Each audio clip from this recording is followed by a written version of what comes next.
En muchas orillas de Colombia hay una creencia que se repite generación tras generación. Dicen que hay noches en las que el río se queda demasiado quieto.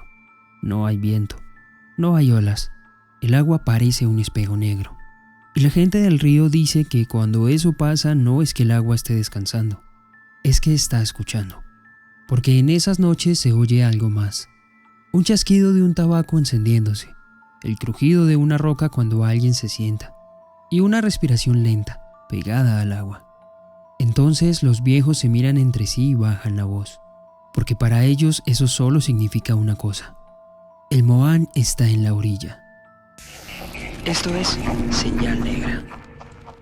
En las historias, el Moán suele aparecer sentado en una roca grande, a pocos pasos del agua.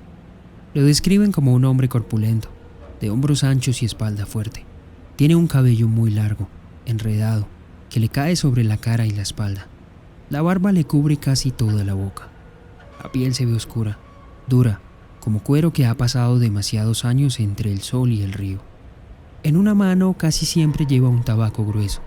El fuego de ese tabaco es muchas veces lo primero que la gente ve, un punto naranja flotando en la oscuridad, el humo subiendo despacio, mezclándose con la neblina baja del río. Hay quien asegura que los ojos del Moán parecen brillar un segundo con esa luz mínima.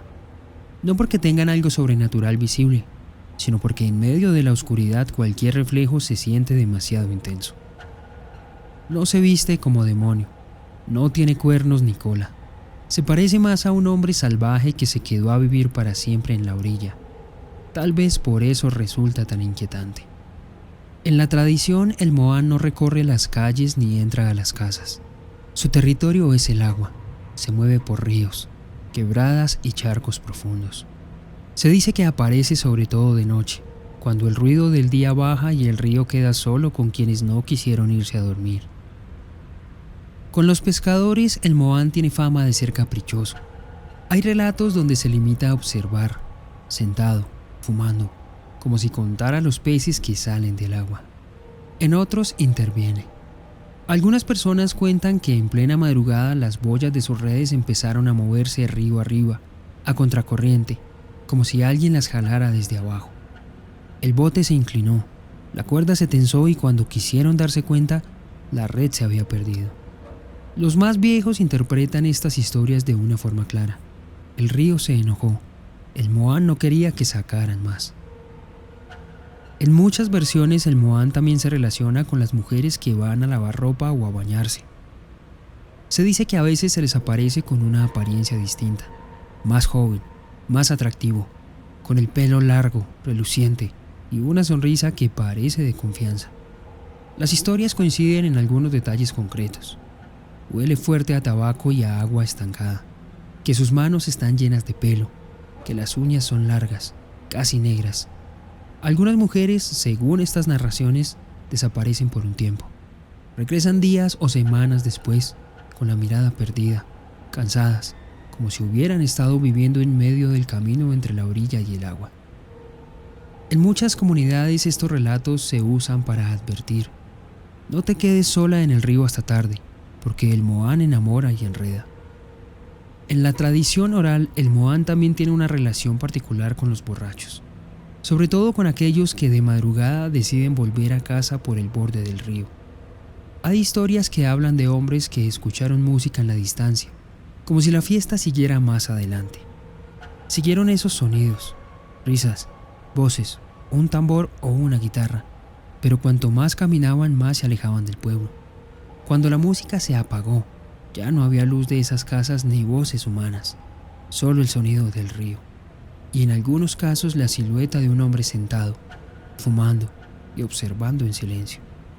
Si alguien no regresaba, el comentario no era "seguro se perdió", era otro: "seguro se lo tragó el río", o "al Moán no le gustan los borrachos en la orilla". En una vereda a orillas del Magdalena todavía se cuenta la historia de un niño que quiso demostrar que el Moán era puro cuento.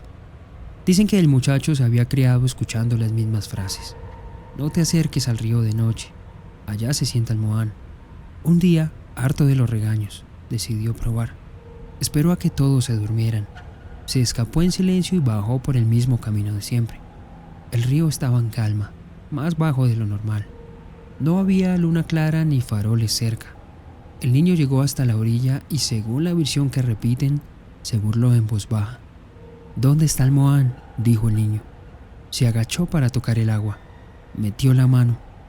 Lo que cuenta la historia es que sintió algo que ninguna piedra podía provocar, como si unos dedos grandes, fríos, se cerraran alrededor de su muñeca desde abajo.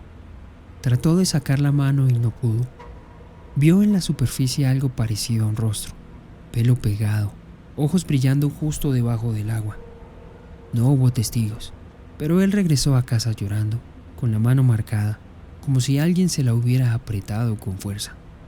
El pueblo tomó ese relato como ejemplo, no tanto para probar que el Moán existe, sino para reforzar la idea de siempre: no se juega con el río de noche.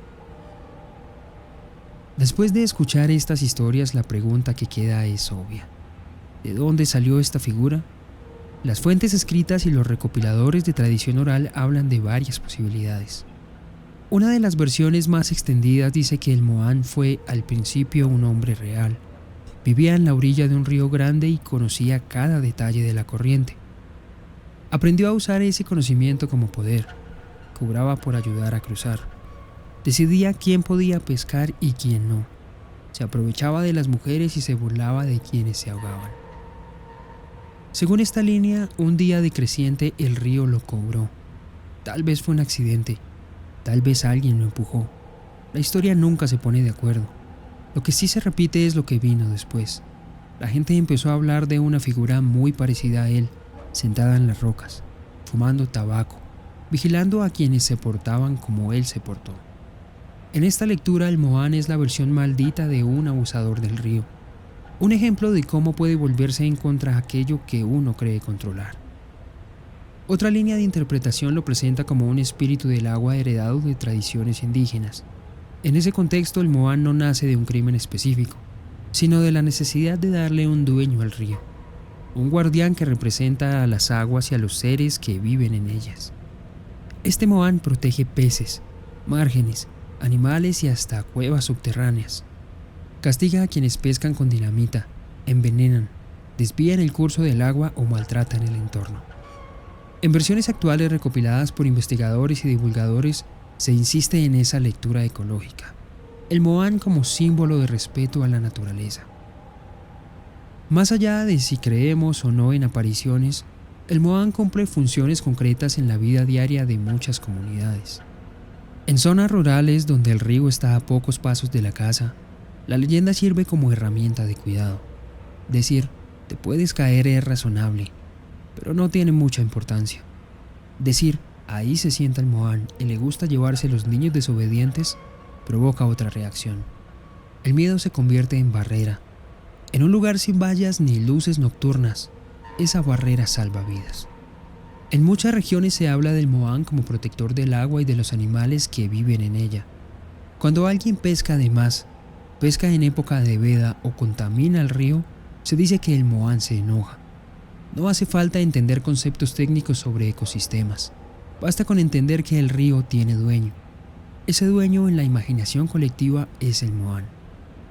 El Moán también funciona como forma de hablar de ciertos hechos sin nombrarlos directamente.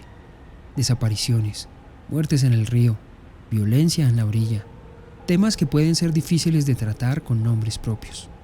En vez de señalar a una persona concreta, muchas historias terminan con frases como: el río se lo llevó, el Moán no lo dejó volver.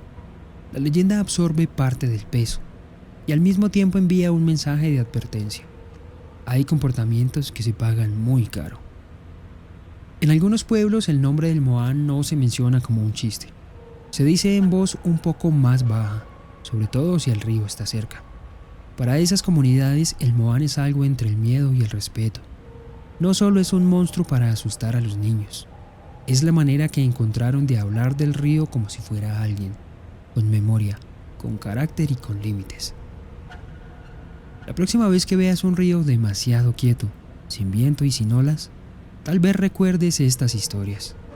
No porque haya un hombre fumando en cada orilla, sino porque a veces el silencio del agua también habla.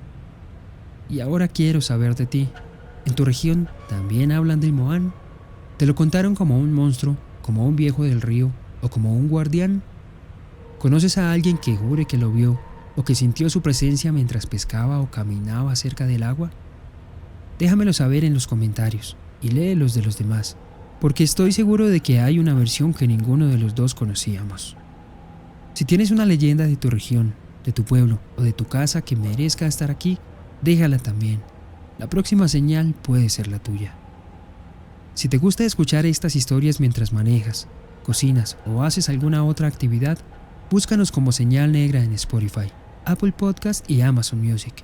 Ahí estamos, para que nos lleves a donde sea que vayas. Esto fue Señal Negra. Suscríbete y activa la campana. La próxima señal ya está grabándose.